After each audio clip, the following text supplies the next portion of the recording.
Hello, everyone, and welcome to the Future is Bilingual podcast. My name is Heather.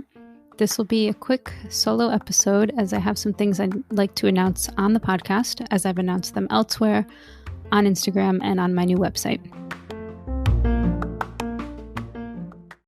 So I want to catch everybody up to date on what's happening. So I had the idea of starting a website in order to gain more traffic to the podcast, maybe provide transcripts, which turns out to be a lot of work. And I kind of knew that going in, but with an hour-long interview, it's just not possible. So I started this website by accident near the end of October. Didn't really add too much to it because adding even a transcript for a 2-minute audio was a lot of work. So I wasn't really sure what I should do with this website, but I was getting a little bit more traffic on the podcast thanks to it. So I'm not taking it down. And recently I was trying to just post short notes on each episode so that people can at least know what the episodes are about. And then that'll hopefully encourage them to go and listen to the full podcast.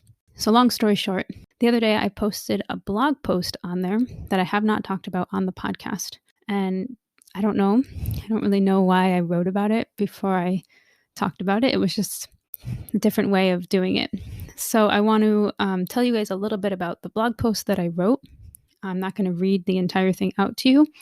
You can go and find it if you would like, but I just want to kind of give you the general gist because there is a big message behind it, which is we need to adapt and change when the circumstances call for it. So this episode is about our family language plan for 2021 and beyond, and looking back at how it changed over the past year. So my family was using minority language at home as our main method. We all spoke Polish. Most of the time, my husband and I sometimes would speak English to each other, but to the kids, we 100% always spoke in Polish to them. And that was our method. We wanted the minority language, which in our case is Polish, to be strong because they're growing up in the United States. English is going to be dominant. That was a little bit painful for my family when they don't understand my kids. And with COVID, my daughter has not had much contact with the English-speaking family or the Polish-speaking family, but she's had contact with Polish because we speak it at home. So language policy to now being, how would I call it? It's still minority language at home, but we rotate days. So I guess it's the time and place method. And if you follow me on Instagram, you've seen this post. I posted it maybe a month ago, how I now follow the schedule, which is Monday, Tuesday, French, Wednesday, Polish, Thursday, Friday, English.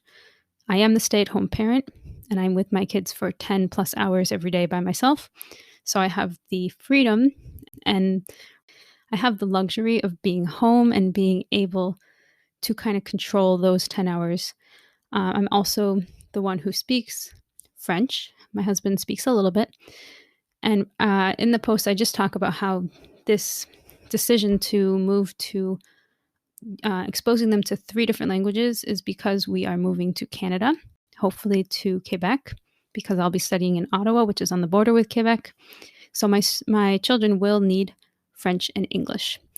And my son will be 4 when we move, and he might be going into like a pre-K system. And my daughter, I'm not as worried. I think she'll pick it up because she'll only be 2.5, 2 and 9 months. So you can go and read about all of my feelings and things that I wrote down in that blog post. But the main message here is that we really just need to adapt to the different circumstances. So the first change for us was obviously COVID hit in March.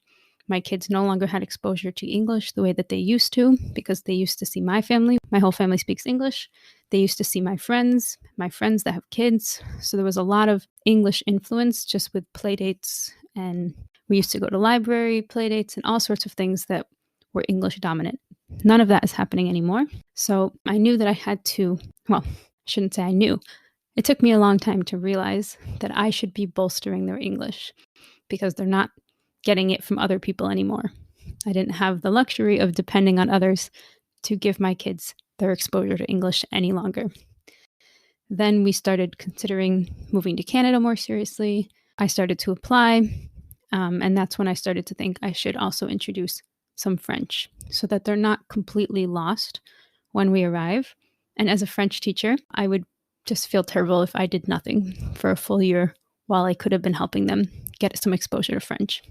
And yeah, I talk a little bit about different techniques and how I've slowly introduced more French because they didn't really have any exposure to French other than songs. They had some exposure to English, my son a lot more than my daughter. So he is much more comfortable in English than French. They're both equally uncomfortable in French, but we're working on it. So I've been using this schedule for a month. It's going really well, actually. And I can see that they're starting to understand more and they're starting to even use the language more with me, which is great. So my son would often, the examples I give in the post, he would often ask, "Où est papa?" Where's daddy? And he knew that my husband had just gone to work. So this was always in the morning right after their dad left. And I would say, "Papa est au travail." And it was just kind of like an agreement with us, like, okay, you heard me say bonjour and other words to you in French. And now we're kind of like, we're going to speak French. So it was kind of cute that he would often start the day with saying, "Où est papa?" It was like a comfortable phrase that he had that he knew he could say in French. The other day, he also just told me sale. So he used the word dirty, unprompted. Usually they repeat words after me, but this was all on his own. So that was very exciting to have him communicate with me that the table was dirty. He wanted me to wipe it up. So just little wins like that. So you can read all about that there and how we've shifted to using a different schedule because of our needs. So I didn't talk about this yet in the blog. I said, to be continued. I don't want to predict too much what's going to happen once we are in Canada. But depending on our situation, I'm just envisioning far down in the future. If we do move to Quebec and my kids do go to school all in French, I can envision that maybe my husband will be the Polish speaker, I will be the English speaker, and the environment will be French. So I can kind of see that maybe being the case down the road. It really all depends. So we even could be shifting from minority language at home to time and place to maybe an OPAL system. So we will see. But this all came about because I was writing the show notes for episode 3, which talks about different ways, different methods, different language plans that you can use to raise your kids bilingually. And there are so many methods. People are often surprised because OPAL gets a lot of the credit for being the best and the only method. And there's definitely more ways to do it. And it doesn't have to be 100% perfect all the time. I think it's okay to shift. It's okay to change.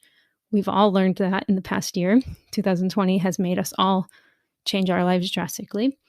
And I just want to put that message out there that it's normal, it's healthy, it can be helpful.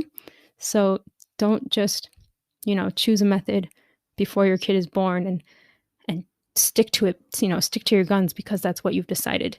You can be more flexible. If you listen to the interview I did with Carly and Michal, I liked how she said at the end that we're just going to see how it goes. We're going to see how things feel. Does it feel good to speak this language or this language? And to be open to that. So as multilingual speakers, which I'm assuming a lot of you are, you have that capability to switch if you need to switch if the situation requires it. So I just want to invite you to think about that and to not limit yourself by a decision you might have made that's no longer serving you or your family. And I do encourage you to go check out the website. I will leave the link in the show notes and the show description so you can go and click there. So that's all. I'm going to wrap that up for today. Thank you all for listening. Thank you all for your support. Thank you to everyone who started to do the listener survey. I really appreciate getting that feedback and getting that data so I can see who's listening, where you're tuning in from, just interesting things like that. Everything is optional, so you can skip any questions that you don't feel comfortable answering. Like everything, I will put the links to that as well in the show notes so that you can easily access it. If you're not following on Instagram, you can follow me there. The Future is Bilingual. You can always send me an email, tfibpodcast@gmail.com. And the website is also The Future is Bilingual on WordPress. So if you type that into Google, it should pop up. But again, I will put the link in the show notes. Thank you guys so much. I appreciate everything. Appreciate all the kind messages. And we will see. If you have any feedback or opinions, Do you prefer blogs? Do you prefer podcast posts? Let me know what your thoughts are. I don't want to publish the same thing too much. That's not the intention. I'm not trying to be repetitive and repeat myself. So let me know if you prefer writing or you prefer audio. And hopefully we'll be back soon with an episode with Marcin.